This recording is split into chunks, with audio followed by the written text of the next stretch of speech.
Everybody, thanks once again for tuning in. So if you're used to seeing me do initial impression videos followed by a 300-mile video, this is my initial impression video, but I've been so lax in getting these videos and reviews put together, I'm calling this the 50-mile initial impression review.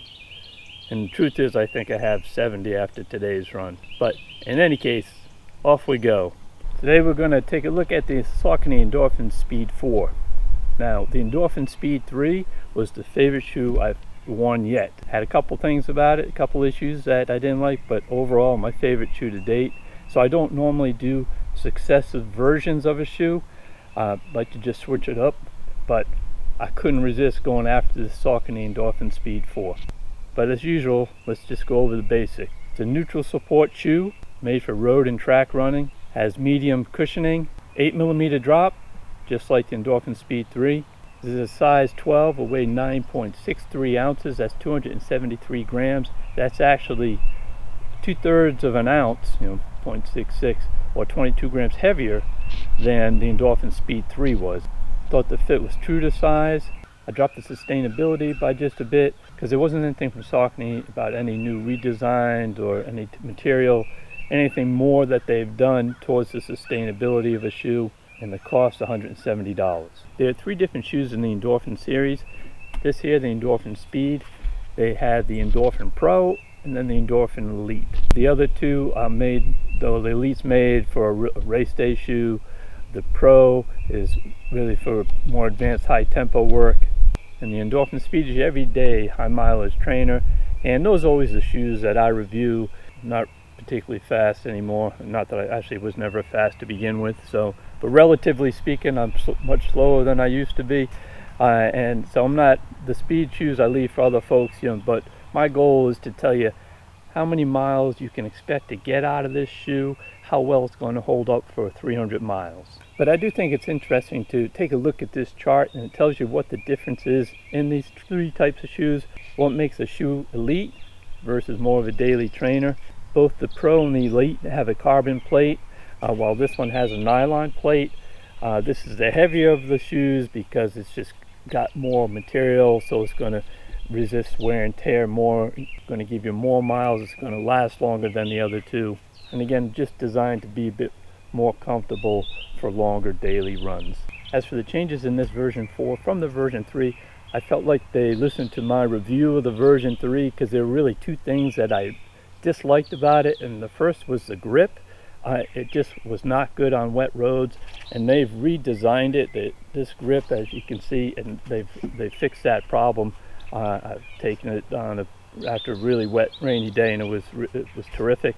And the other issue was I'd find on some of my longer runs, especially once I started getting past 13, 15 miles thereabouts, the shoe just lost some of its comfort. Felt it lacked some of that cushioning stability that you'd like to have for these long slogs of slow runs on those big long training days. So to that end, they redesigned the rigidity of this nylon plate, just to increase the overall support and comfort of a daily trainer. So you're probably thinking, well, terrific. The 2 issues I've had, they've addressed it, and so I like this shoe even more. Well, that's not the end of the story.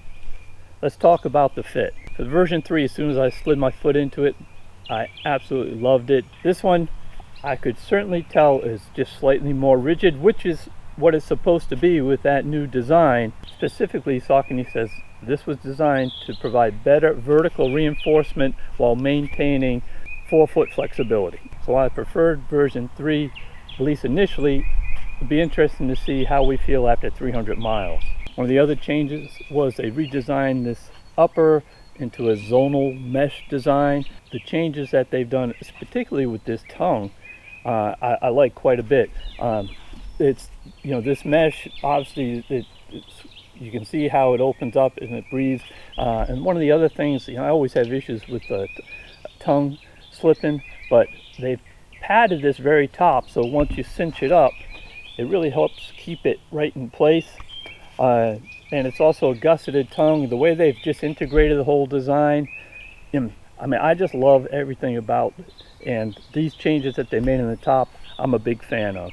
Now as for the ride, Everything about it so far is just exactly what I love about the Endorphin 3. It's just that combination of that nylon plate with the Power Run PB foam, as well as Saucony speed roll technology.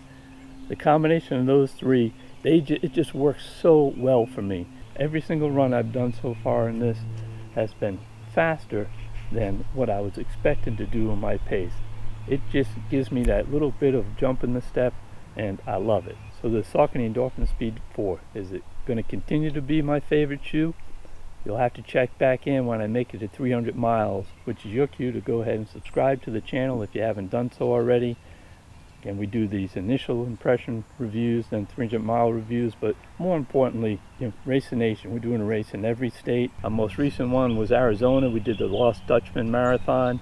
Had a fantastic time. First time for me being in the southwest of the U.S. Just beautiful. We do also other little fun runs, informational videos. I'm terrible this year in getting stuff out, but that means I can only get better at doing it. And as always, I always encourage others to share their experience in the comments section down below.